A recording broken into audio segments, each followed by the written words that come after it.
to Long Bangers in association with Leeds Spirits. I'm Matty. Yeah, I'm Colin. How are you doing today, Colin? Tired, very tired. I was up too early this morning, and now I'm glad we're recording early because it means that I can go to my bed early in the night. Decent.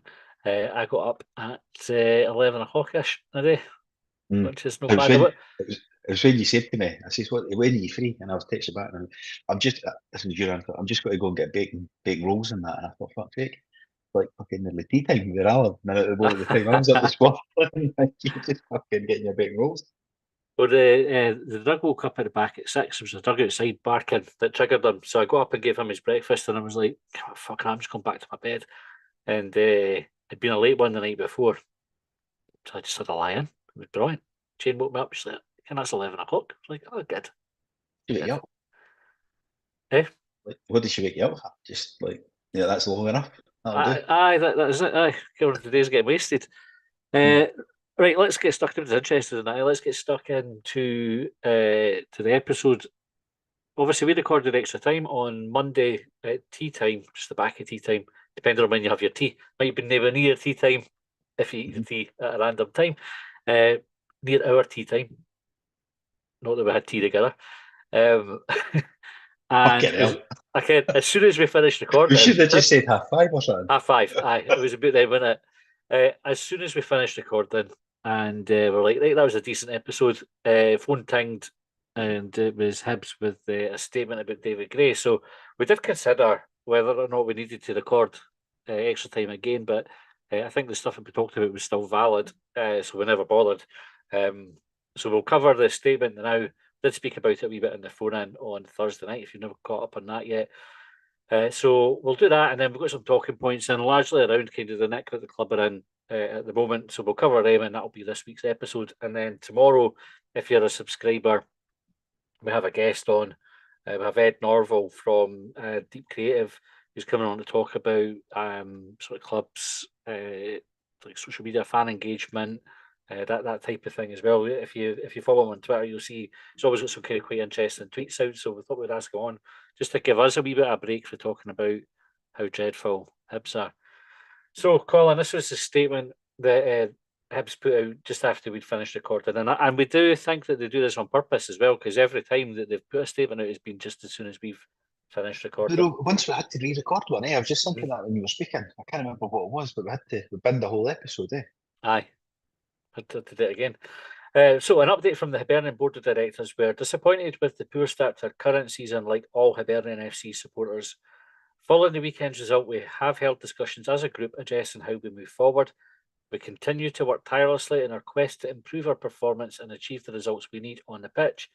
Through this challenging time, we support our head coach David Gray and his management team. All departments are under pressure to deliver. We recognise that this is a hard time for our supporters and we know we can do better. Together with Black Knight Football, we are working hard to make that happen. What did you think, Colin? What did you make of the statement? So I didn't really think much at all. Like at the time, I just thought, well, he's kept his job. Fair enough. Um, that was my initial reaction. When you said, "Do we need to record on that?" and I went, "Nah," because we never said it's no contradicting anything. I don't think. Um, I've seen some of the complaints about it since.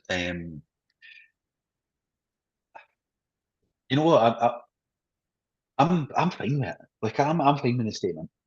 And that I think it says that they're working hard. We continue to work hard. Don't I can't remember how the phrase that. Should be continue to work hard if it's not that. They did both. This is we continue to work tirelessly in our quest, and then they had we are working hard to make that happen at the end. So a bit of both.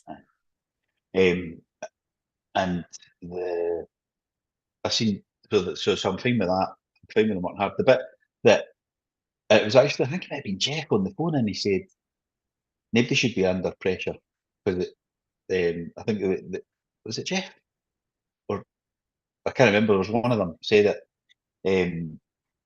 And I thought that's a fair point. Like, why are you putting more pressure? Like, they should be wanting to achieve anyway. They should be trying to do better without putting more pressure on them to do it. But I don't know. Maybe that's testing their mentality or something. I don't know. Because that's if you put more pressure on somebody, then it makes it harder. It's Try and make it easier for them aye, but rather it's than almost harder. impossible not to put pressure on them because they need results. Like that The pressure pressure's already is on. inherently there, isn't it? Like Yeah, there's no escape from it. that's right. How would you take that pressure off them then? So if you were the board of directors, how would you go about saying to folk, "I'm doing it'll be all right"? Is that what Folk, you're saying? who's folk? Davy Gray.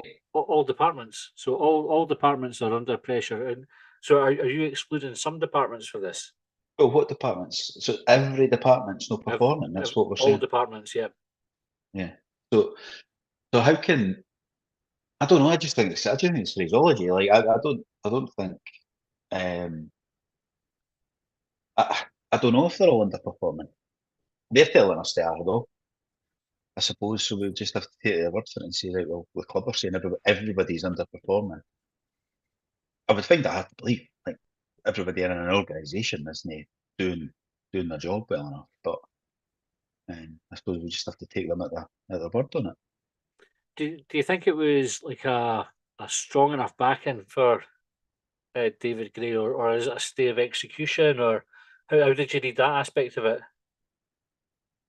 It was similar in the way that they worded the Monty one earlier in the year. At that point of view. So what's immediately happened is everybody's just then on the countdown till he does get signed. Everybody's just taking it that way. I think they're looking at it, and I can see that. I took it initially. I just took it as it read and thought, well, fair enough. He's got a stay execution, whatever you want to call it. He's getting a chance. They're not binning him after 10 games, 12 games. Um, but I can see there's a bit of doubt, I suppose, in the support from that point of view, because it's now just like, well, if he gets beaten the next game, he'll be away, or if he loses the next two, or if he doesn't pick any points up in the next, you know what I mean? It's like and all we've got to do is following this down the road. Even if he wins the next three, it'll go away a wee bit, but then when he loses one again, then it'll be back. You know what I mean? I don't think it's like it doesn't feel a long term backing. No.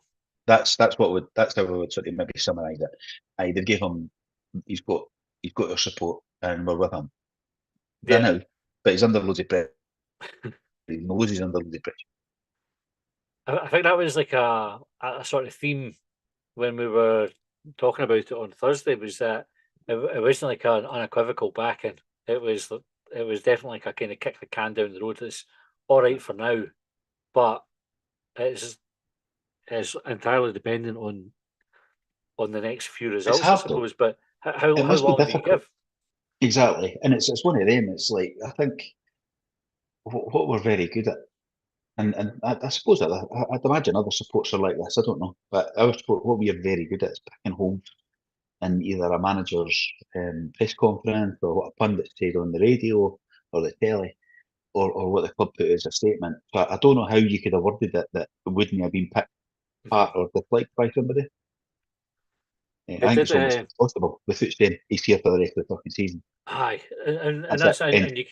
and you can't really define that because you don't know what's what's coming down the line. I mean, we could have, you know, anything from an absolutely catastrophic next 12 games or next 5 games to an absolutely terrific Yeah. next 5 or 12 games, or more likely somewhere in between where we'll have some good performances that didn't necessarily get the reward, or some bad performances that do, that leave folk unhappy or happy, depending on which ways it falls. So I kind of get that. But for me, it reeked of the statement that followed after we never got top six last season. Like you could almost copy and paste it. Like it was if you taken that statement, put it through Chat GPT, and asked them to pump out something a bit That was different. interesting, that comment on the phone. And I can't remember if it was you or if then somebody then actually stuck it in chat GPT.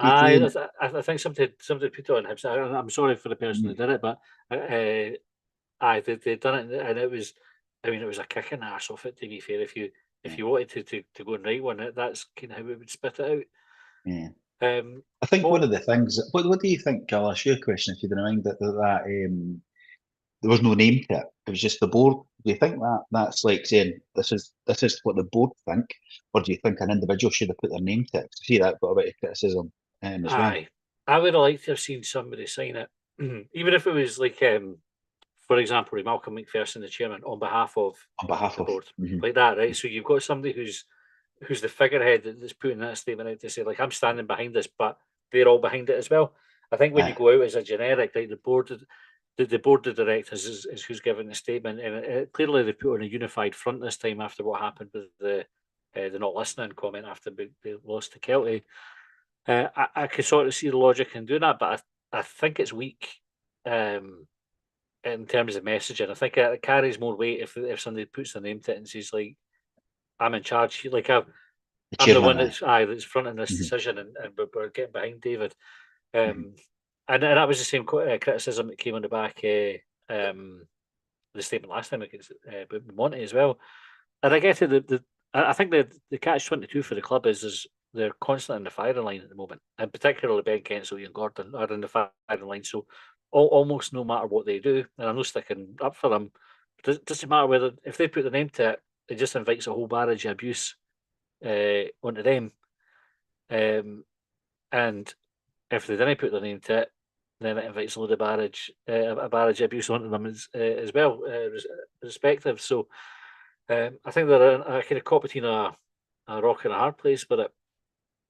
I don't know how much of that you caught, Colin. You kind of froze on the screen there. I could hear you, and then it just. That's good. I agree with you. That's the putting an individual's name in it. It just allows people to pin the blame on that person, because it's a board decision, and the board agree with it. But then there is nobody who do I blame, and we're back to that. But then why do we need to blame somebody on it? I know, but so Paul in the comments on YouTube says if they put a name on it, that would mean somebody taking some accountability, something this board don't do. And I think that's a lot of the perception of this the board, and a lot of why folk get so frustrated. And again, I think we talked about it on Extra Time, is we're almost at a position where everybody can sort of wash their hands at it. Now, like Ben Kensel can say, well, if that boss decides to fuck up with David me now, Ian Gordon can go, well, I've got Ben and I've got Malky in there. Malky can go, well, I'm just in the fucking door. So everybody can sort of just disassociate themselves from the mess. But actually, what we need is people going and saying, this is my mess, and I'm going to pick up. I get that. I totally get that. I just don't know. And I know we'll probably, or there was mention on the phone and about culture and all that. But I think the culture and the support is, who the fuck am I blaming this time? You know, so I know that seems to be the support, the culture, and we're probably just as bad for it. I'm sure I'm maybe saying here, who do I blame? Who do I blame? Right? But it's almost like, well, we need to blame that now. Like they're backing the manager, but it's like, well, see when it goes fucking wrong, I want to blame the person that wrote that statement. Aye, there is definitely that. Because I can't remember when I listened to it, they were talking about David Gray not taking responsibility for like chucking the players under the bus. I have to say, I didn't hear that for David Gray. I heard like David Gray several times talking about how he's responsible for results. So I think you wouldn't have that culture where people are kind of consistently saying it's either on me or it's on all of us, but I'm leading it. You can't really succeed if folk are able to just sort of deflect all the time. The other point I wanted to ask you about, Colin, is the reference to Black Knight. Obviously, loads of rumours that they're more or going to be more involved with the football. We've got Garvin Stewart, I think his name is. Apologies, I've got his surname wrong. I think it's Garvin Stewart, who's come up from or due to come up from Bournemouth to head up the recruitment analysis. Is this a positive sign, do you think? I think that was thrown in there as a placate everybody a wee bit, actually, working together with the Black Knights to do it.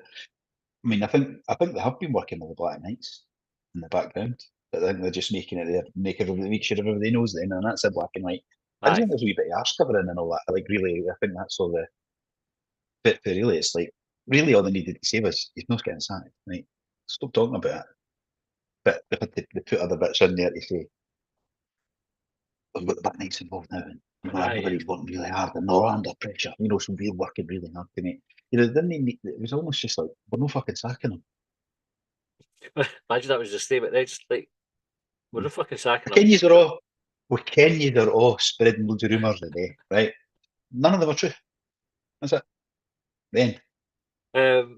It's there's almost like give no information or give all the information. It's like this sort of halfway house is where folks start filling in the gaps with it, and sort of saying like we're working with them. I think Hibs could have done more to drive that narrative. Like I think when things are bad like this, and right, how do you shut down that noise? Then having a statement saying we're backing them is great. But you almost want to draw a line under it. I don't think Hibs really drew that line. It was like, I we're all under pressure, we're all working hard, and we're sticking by David the now. And it's the now bit that didn't really help out, and the Black Knights are there. I think if they'd gone and say like a little, not even a little bit, but without going into like here's exactly what's happening, but sort of giving a bit more of uh like how much involvement are we expect? Like are we totally they're getting complete hands on with the football side or something like that to try and sort of calm it down. But I'm not quite sure they hit the mark with it, and definitely the reaction to the statement wasn't very good if you looked online. Right, I'll go to some talking points, Colin. We've got some on Twitter and also a few through on YouTube now, and Blue Sky as well. I don't know if everybody's been sort of following the exodus for Twitter onto Blue Sky, which is like a I sort don't of know where it came from. Like, it just seemed to be like a real flurry, like a proper way.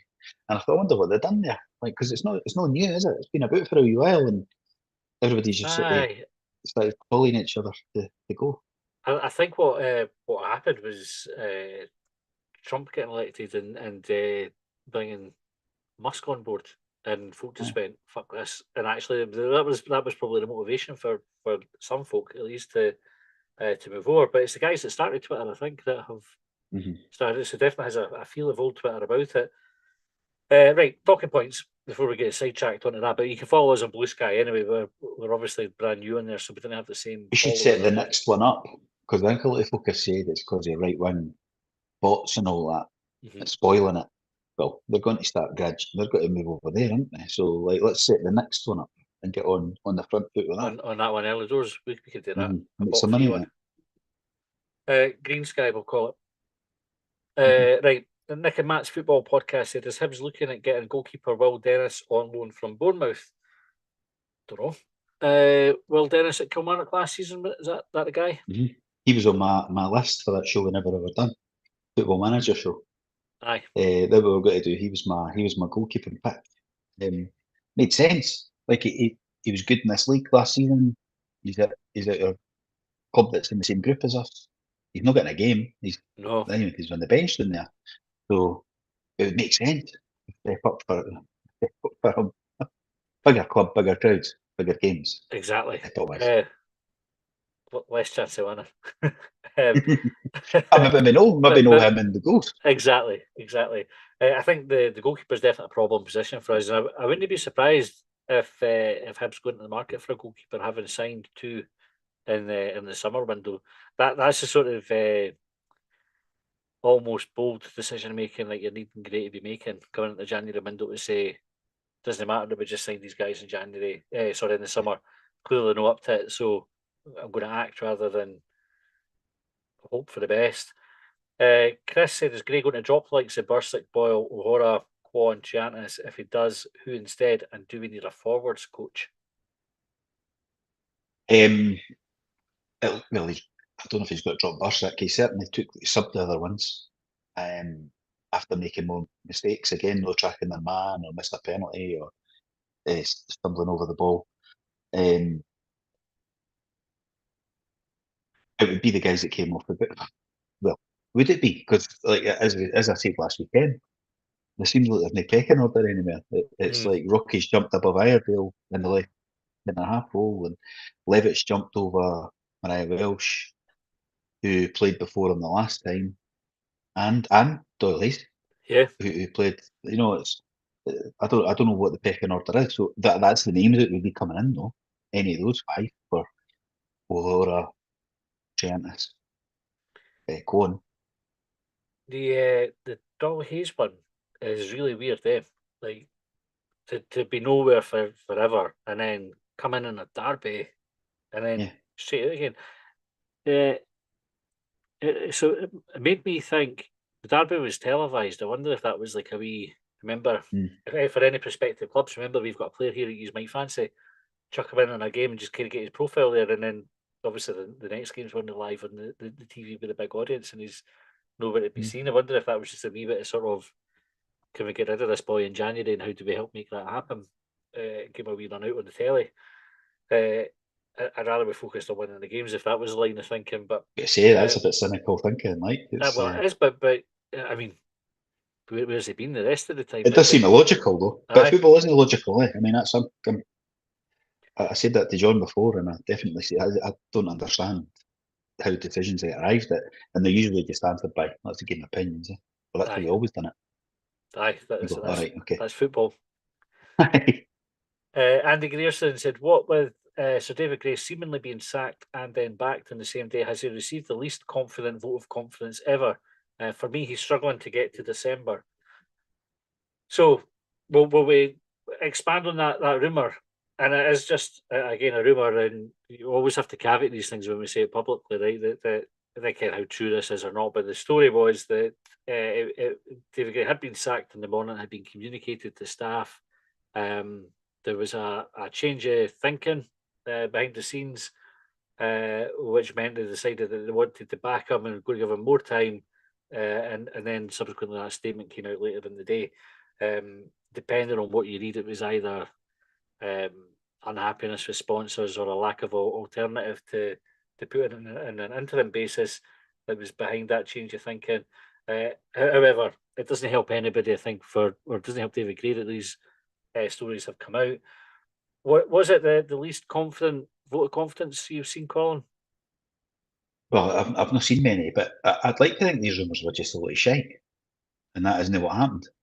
It's just like a rumour that got out of hand, because that's what a lot of the rumours are that go around.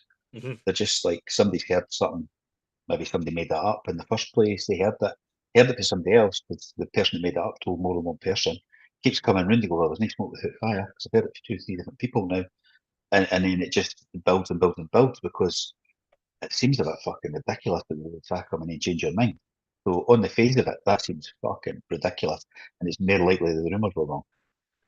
And the second point, right? So it is like how much longer does it get? We've got 3 very difficult games coming up. So Dundee away on Saturday, then Aberdeen, then is Aberdeen and Motherwell both at Easter Road? If we don't win those 3, does he see the next again week? Do you think?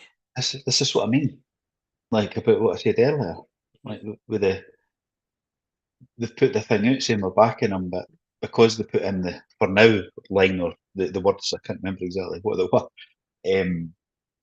It's now folks speculating on when he's getting sacked again, or the next time, or the first time. I think he should get at least through the 2 play everybody twice. But I've not changed my mind on that. Yeah. But before, I know folk will be thinking, oh, it's like sort of tradition, championship manager way would be as well. Like, you need to get them in early so they can get the window and all that. The next window's not going to massively change anything anyway. It's all about next summer. So actually, getting something in for the January window. Look, I got like a couple of boys from Bournemouth maybe in, maybe the keeper and a striker or something. That would maybe be enough anyway, like for David Gray as well. You just need somebody to stop letting that many goals in and somebody score a couple more. I ken that's, but we're losing games by a goal or drawing games we should win because we're either letting a silly one in. We're not getting hammered. We're not far off it. We just need somebody who'll score more than what we're scoring, or somebody who'll make some saves. Ron Allen said, "Are we really underachieving? Manager who hasn't managed before in a poor squad. Could it be that we're not underachieving, but at our level?" It's his tin hat on. So, are we actually where we're meant to be? And this isn't a case of bad management. It's just like say bad management. Like I mean, like not a case of a manager who is better than he's showing. Is it just the case that this is exactly where we're meant to be based on the quality of the players and coaching staff we have? I think we're underachieving. I think the players are better than their league position. It could be just called green specks on, green tinted specks on there, or or whatever, but I genuinely think we're underachieving, and I think we're only narrowly losing out on points, whether it be draws or wins. I don't think we're no like, if we win the next two games, you're almost in the top six. Like, we're no, I think we're far away. I just think being bottom's not helping. If we'd been second bottom, there would be less complaints, especially if it's absolutely bottom. But I definitely think we're underachieving. I don't think and I'm not going to say, I think they're too good to get relegated. I don't, right, because I've said that before and I've Been not been there, right. yeah. But I think they're underachieving by making silly mistakes. It's not even. I know folk are complaining about the style of play and how we play, and it's not that attractive on the eye and all that as well. Fine, but it's fucking individual mistakes, different individual mistakes by a variety of players, like 6 or 7 of them. It's not even like you can pin it on. We're not trying to pin it on the goalie now, because he's probably made more individual mistakes than others. But Horrors had 2 stinkers that cost goals both times, as well. But then you step back and you go, he's actually decent, right? Like, he's all right. But he's made 2 mistakes that have cost 2 goals. But then what we've not seen is him, like, either, I don't know, stopping 2 goals with big blocks. Like, Ekpiteas had a couple of good blocks that you go, with that mistake, it's a mirror, and he's made a couple of good tackles since, and you can see he's a kick it head it type defender, which we've all wanted. Well, I think majority of us, for the purists maybe. But it's, he's, I don't know. I don't know how you stop the individual mistakes, but I think that's what's killing us. Mark Telfer says Malky alluded to this season being written off as we await around half the squad's contracts expiring. Next summer is going to be expensive, but if we're in the Championship, even more so. It is essential that we stay up, isn't it? Like that. I mean, I know some people have that sort of line of thinking that a relegation would almost allow us a bit of a reset and to build up and build, get a bit of momentum to come back up. But I think financially and for attracting players, it's absolutely imperative that we're in the top flight and we have that rebuild to build a team that can compete in the Premiership, not one to win the Championship. And we're getting the reset because we're getting rid of any player that the majority of players we want to get rid of. We're going to have a handful there on 2 or 3 year deals, but the rest can all go if we want them to go because they're out of contract. That is a reset, but we don't want to be resetting the Championship, because then the players, you bring a team in to win the Championship, and then you would let them all go, and then you have to reset the next season again. So we're in a short-term season, just with the best, let's just buy a World Cup team or something, the best 11 and that. They'll get us out of the league, and then we'll again. We'll struggle when we come back up. Jason Ladd said chucked away 11 points late in games is underachieving. Nick and Matt's football podcast said, with no more international break until the new year, how are Hibs fans preparing themselves mentally for the remainder of 2024? So no respite for here on in, Colin. How are you setting yourself up for it? December's always a fucking trudge anyway, the amount of games that you play in the dark and cold weather. So I'm not a fan of the winter months. No, neither am I. Anyway, like, I've got that. I'm pretty sure I've got that sad disease thing.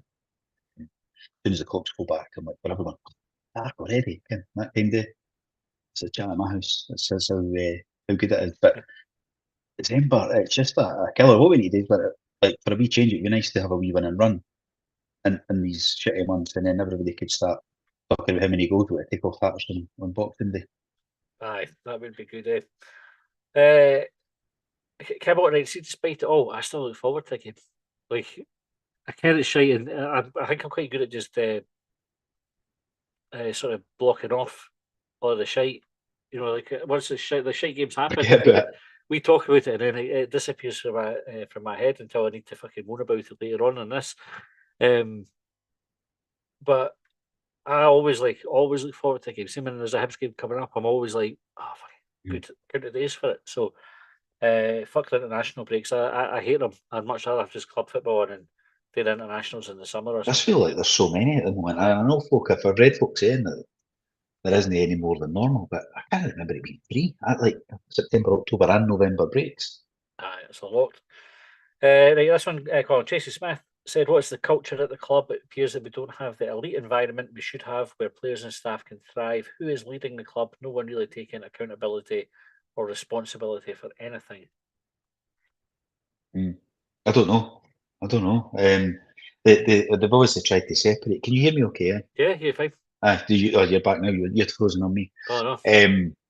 The It looked like they were trying to do a clear split at the start of the season on accountability in terms of football and non-football inside, and left one person on the football side to go and revamp that and take accountability for it. But of course, we didn't win our first. We won first one game in 8 or 12 now, and everybody was then questioning the main part of the football side, which is the results on the pitch.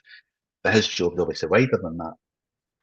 So we're already in a loop of a culture. When I talk about culture, the fans shouting for change on a long term position when he's had not even a short term chance to make any change yet.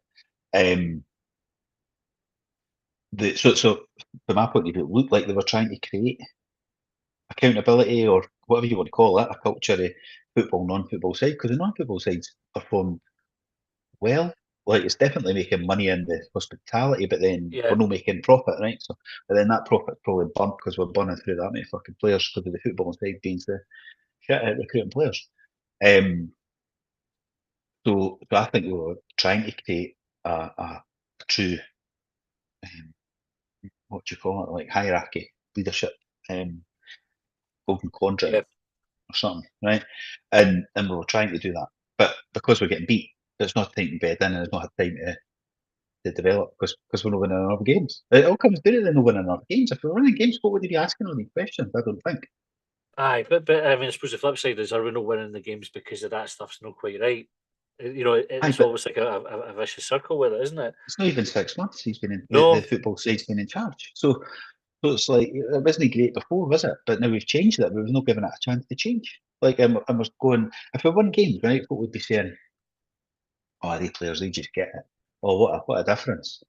And all the other yeah, hyperbole and superlatives and all that that folk use because we win a few games. It's like the culture would be the same if we were getting beat or winning, but you'd be taking the positive out of it. It's all just doing the results on the pitch, doesn't it? I don't know what the culture's like. No idea. No idea. aye. There's a very real chance that the culture will be different in amongst the admin staff at Easter Road to the first team at the training centre, to the women's team, to the youth team. You know, like there'll be differences throughout depending on how they're doing and the people involved there. Um, Right, Charlie said when Sir David Gray gets the eventual tin tack, who else needs to go with him? In my opinion, everyone who brought him in needs to go as well. Who brought him in? I don't know. Is it just Malky Mackay that's getting the blame for that, or are we giving Ian Gordon the blame, or Ben Kensel the blame? Ian Gordon owns the place, right? He's not just going to get sacked or leave. He needs to sell it. Somebody Uh, needs to want to buy it for that to happen. Um, but I kind of get the point. Like, that comes back to the point: is it can he just always be the manager's fault? yeah, I think that's maybe where Charlie's going with that. But again, when the event gets to the eventual attack, so we're like we've just given him the vote of confidence he's stayed. We're talking about what happens when he goes. aye. I think it's kind of difficult one. And this again, like if you talk about culture, these things go in hand in hand. Like if you are constantly chopping and changing, Mhm. the people who are ultimately accountable for setting the culture, you, you you're not going to get a culture. Like you just aren't. Like you can't rip it up and start again every 6 months. It's doomed to failure. I remember even going back as far as after the 2012, we were trying to get the timeline right, the 2012 Cup final, and Hibs had the working together group, and we all sat in the West Stand. Scott Lindsay was in charge at the time, and we talked. I asked the question about culture. I said, who sets the culture at the club? And he says, it's the manager. And I says, right, you change the manager less than every 2 years. So, Uh, like, how does that work? And how do you embed a culture?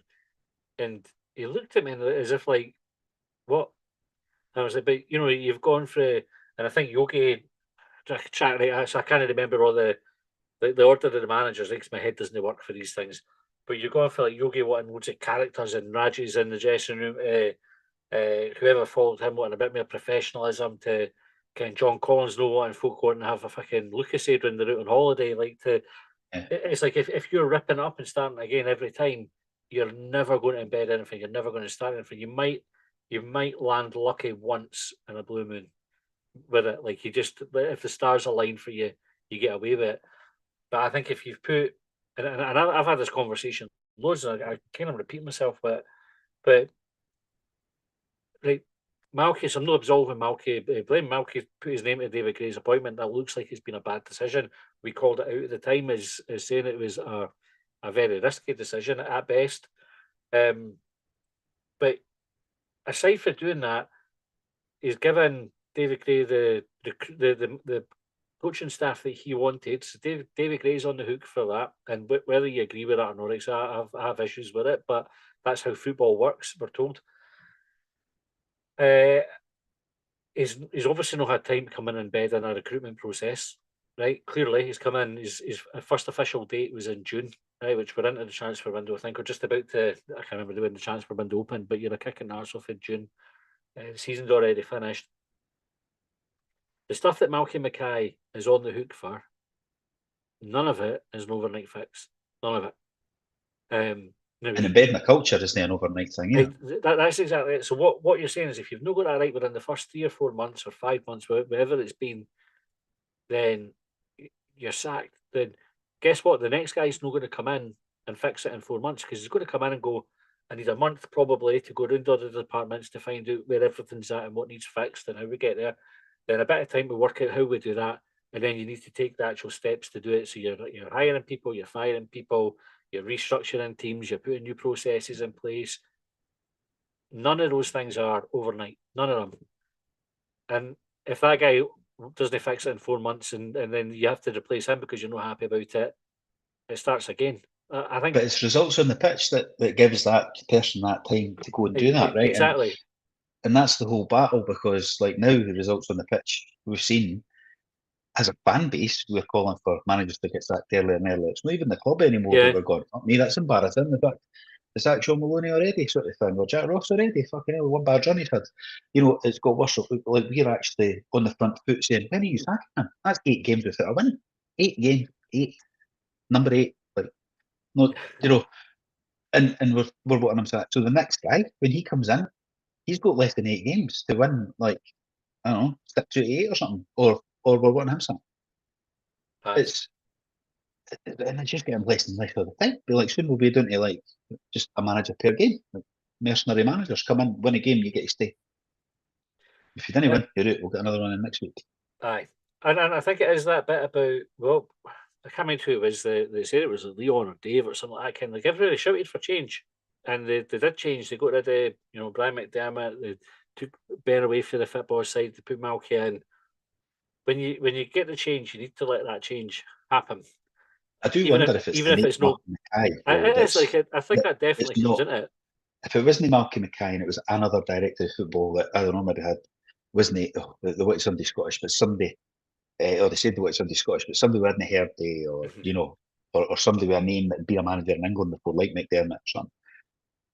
We wouldn't have been talking about we would have been talking about the results and all of that rather than accountabilities and cultures of clubs and all that and all the other long-term stuff that anybody you would think would understand that you can't change for 1st of June, middle of June, when everybody came in to middle of November. You can start changing them, but you're not going to see the benefit of them because there's not been another recruitment process.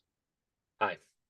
To actually show that's changed, for example. Whatever, like we've not seen a hole dug yet at the training centre to start building the indoor facility or a stand or anything. So there's no done that. But it's like it's just a bit frustrating. It's like it's the results that are the problem. Yeah, and there is an argument, and I totally get it that Malky's on the hook for the results. Across all the footballs. So that if the youth team aren't producing fucking players for the first team, that's on Malky. If the women's team, I think they're under his remit as well. If they're not performing, that's on him.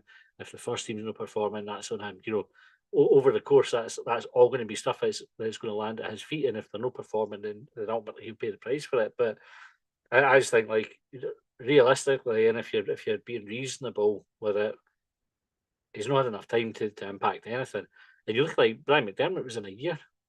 Like, he never got the level of criticism that Malky's getting, and we were getting progressively worse in his time as well. It's maybe because it's because he wasn't Malky Mackay, one, but two, he kind of just like didn't put his cell out there to. He didn't. You're right. He wasn't sitting beside Ben Kensel in the stand for the photo. The folk can go, they do exactly. You know, like it wasn't. Aye. He wasn't associating himself with the club almost to an extent. McDermott, was he? No, He wasn't really.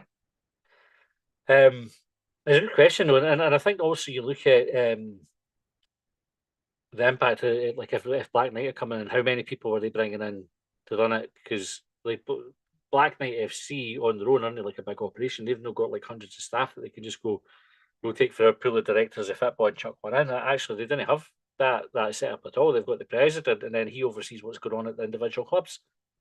So we're getting somebody in for Bournemouth, but Bournemouth will know when to give us all their staff to come in and fix Hibs. So they're either going to have to recruit more, or they're going to have to lean on the staff that are already at the club to go and deliver. And make them better. Aye. Kerry McGee McGuire said, focus on the possible lineup for Dens Park. What is our strongest squad? Trying to be positive here. We'll do a preview show on that, Kerry, and we'll have a wee think about the strongest lineup, because I honestly can't be starting now. It was pretty much picking itself, but we're fucking losing all the time, so something's going to have to change. But that'll be next Friday, Kerry. If you want to tune in, we'll do it properly.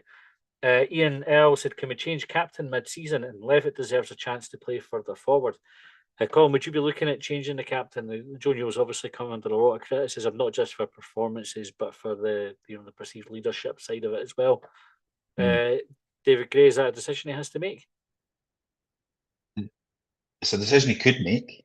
It's a decision, but then you've got to wonder what impact does that have on the player, but also on maybe his teammates see him as a leader, and they'd be a bit surprised that, and it would not, maybe you don't know. You'd have to look at it's an easy one on paper, mate. Change that. I don't know who they would pick for the vice captain. I wouldn't have as the vice captain. I wouldn't have had in the vice captain in the first place. So it's not like you're then promoting the vice captain. And then the one that was the captain when neither of them were available was the one he hooked early last week. So who's the obvious successor? Like, it'd maybe be Potato or something. I don't know, but you're stuck. You're stuck. So you can do it. You'd have to have a look at the impact on the player and the team, what that would mean. It would cause a lot of headlines and all of that. So you could sort of just ignore them, didn't read the papers or that kind of stuff. But all that stuff does get followed about. And then if we start losing, we lose another couple of games before we start saying that it's David Gray's fault for unsettling the dressing room. Aye, it's a risky one. Monty did it last season with Hamlin. Like he took him into the team and effectively told him he was out the club. And he was club captain at the start of the season. So it's not beyond the realms of imagination. But he was still the captain when he was playing, wasn't he? So he never stripped him off the captaincy. No, you're right. He just sort of sidelined him, telling me he wasn't wanted. And he thought, wait a minute, did they not do it with Marshall? Who was the manager then? Did they not make Marshall captain and take the... Oh, that was Lee Johnson, I think. Did that? Took it off of Hanlon and gave it to Marshall, and then Hanlon got it back again, if I remember right. Mind they did the leadership role with Porteous as well. I mean, aye. Better get me sign a new contract. So Hibs are a nonsense. When you look back at some of the stuff that's going on, we're a fucking nonsense. MOR said 8 games left in 2024 without help from Santa Claus. How many points should we aspire to get? DG has tried his team and failed on many painful occasions. It is time to throw the baby out with the bathwater and completely rejig for these 8 games. New keeper, defence, attack, etc. Is it a case of like, let's approach these last 8 games in the year as a clean slate, maybe move on from what's been tried so far, or do we go back to the point you made, Colin, where we're no miles off it? Is it just wee tweaks that you need to make? I think it's wee tweaks. I think it's wee tweaks. We should aspire to 24 points to answer the question on that one. But I don't know, because, and this comes on to the point that a lot of folk are making, I think an error at the moment. But if we were to start switching these players back in, players we've told are leaving, then you're in the position where you go, the players that we're just playing players that are told they're leaving. How are you got to be able to motivate them? So you're whereas at the moment, I don't believe that's the case. Folk are saying this is the same as what Butcher done and all that argument. And Perez actually, well, they're not playing. Butcher was playing Thompson and McPayton, wasn't he? But the guys that were leaving were still in the squad, and we still needed them. We didn't need all these ones because we've got fucking bodies that coming out of theirs. Like it's incredible the amount of players we've got. But if we then say, come up midfield, Noah Kenna, Noah Kenna, Amos and Doyle Ace on Saturday, then it's like that's a parallel, isn't it? Aye, that's what we've got. We can't even bring anybody in there for the next 8 games if you've got to play that as your midfield three. How are you going to motivate them? I suppose that the way I would think to answer my own question is you'd be saying, well, if you want to stay, if I can go and do the job, then there's your opportunity. We tell you, we've just totally changed their mind. Right, you're going to have to play, and if you want a contract here, or you want to go and get a proper decent move elsewhere, here's your opportunity. That's how you motivate them. But it's just the right thing, and I don't know if it's switching 10 players out. When the mental thing is, like when we picked a team on our preview, and when we get folk to send their teams in, it's about 9 players that everybody picked. Yeah, and we're only narrowly losing or dropping that 11 points. Was it the Australian podcast guys that messaged in 11? Or somebody tweeted in saying 11 points lost in the last 10 minutes of games. Jason, it was Jason Ladd. Yeah. And you're like, I know it's hypotheticals, but getting back, we're up there, like fourth in the league or something. Well, that's how far away. That's the fine margins. Kyle Muirhead said, "Who's going to be the next Hibs manager, Malky Mackay or Craig Sampson?" Neither. MOR again says, "What's the best present the mighty Hibernian could get from Santa this year going into 2025? A new board, Messi, an actual goalkeeper." What would you like for Santa for Hibs then, Colin, if you could get one thing for Christmas for him? I'd like to be near the mid-table. I know, was that 9 points or something? They'll deliver 9 points at the bottom of your Christmas tree, ready to go. Aye. Well, just because we'll have games that 23rd, 26th, 30th. Let's win the 3 and then we'll be all right. That'll do. Aye. I'll take a centre forward, please. Peter Henderson. Aye, or a goalie.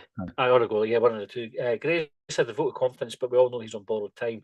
How long realistically does he have before he gets the P45? That's the problem, mate. This is what I mean. Aye. This is a fan base speculating how long's your manager getting after being told he's not leaving. Aye, and I think when you look at the precedent was set with money, I think like that. Yeah.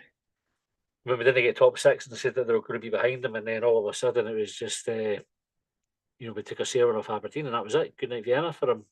Yeah, different person in charge now though. Coming back to accountability, if it's Malky's job to put fire and hire, maybe this is a Malky Mackay decision. The statement wasn't too dissimilar, fair enough, but maybe Malky Mackay standing behind it, and maybe Malky Mackay's got David Lee's back, and maybe Malky Mackay's got to take the heat for that decision, whereas the previous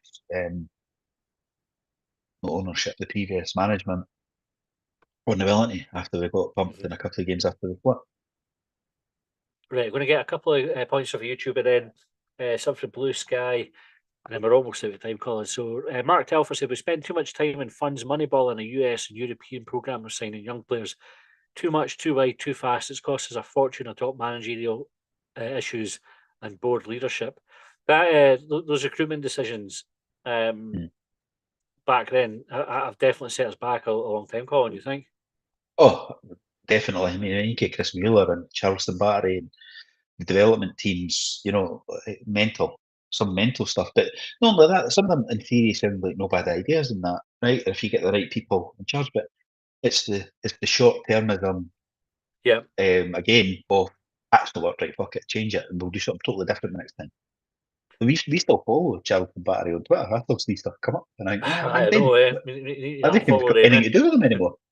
And I don't think so either. Just like sort of quietly just unfollow, and then that'll be that, and I enter that chapter. Just like Webster. Paul said, should have given Black Knights control of the football department the day they gave up on Monty. I've become so disillusioned with what the Gordons are doing. I cancelled renewal that day. No regrets. And Philip Beveridge said, do you think Bowie will make a difference when he's back? Bowie, I think, will make a difference, yeah. I would argue that if he'd been there, even with some of these individual mistakes, we wouldn't be sitting bottom of the league, because I think he would have got us a couple of goals that would have gave us a draw or a win or both. Yeah. In some of those games, and those 4 points would have had us up 8th, 9th in the league, which I'm not saying is good, but it takes the heat off massively, doesn't it? It does. Right, Blue Sky, we've got Roboito said, should Hibs fans do a Blue Sky and shift their main focus to the women's team? So rather than focus on the men's team or Twitter, do we go to the women's team, who are taking this example are Blue Sky? Nah. I mean, I wouldn't have focus thought on that. them. I would do more. Focus on them both, is what I would say. Exactly. Doesn't need to be one or the other. Focus on them both. They're playing in an hour's time live on the TV, aren't they? It's on BBC Alapa. Why is it called Alapa, by the way? It's spelled Alba. I think some of these tellies not working right in. It's just like it's mucking up that blurred out what the word is, but Alba, like you read it, it's ALBA. No offence to any of our Gaelic speaking listeners, I'm only joking. Blue Skies Echo said, has the 114-year Scottish Cup gypsy curse that was put on Hibs and eventually lifted in 2016 now been placed on 114 Hibernian managers, and beginning to wonder, 108 to go, shouldn't take long to get through them with the Gordons in charge. So do we need to fire 114 managers before we get our next Scottish Cup winning manager, Colin? That's the question. Fucking hope no way. Well, mind you, what's that? That'll be about 10 years or something. If that is months thing, we're into months rather than years. 8 games each. Aye. MacD36 said, the likelihood of replacing the coaching team except Sir David Gray, and if Sir David Gray does go, is Mackay going to get off scot-free? And if so, should he? So that's an interesting one. Like, if I think this, I think that one of the solutions that Hibs might present, and I don't know how David Gray would go for it, but that rather than changing the head coaches, changing the coaches that are lining into him, and making the change that way, I think that's definitely a possibility and should be considered.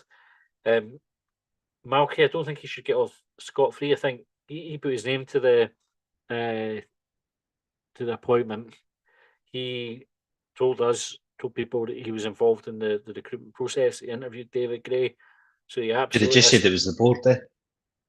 Aye, I know. Should have just said it was the board that recruited him. He should have, and he wouldn't get the blame for it. So he was involved in the process.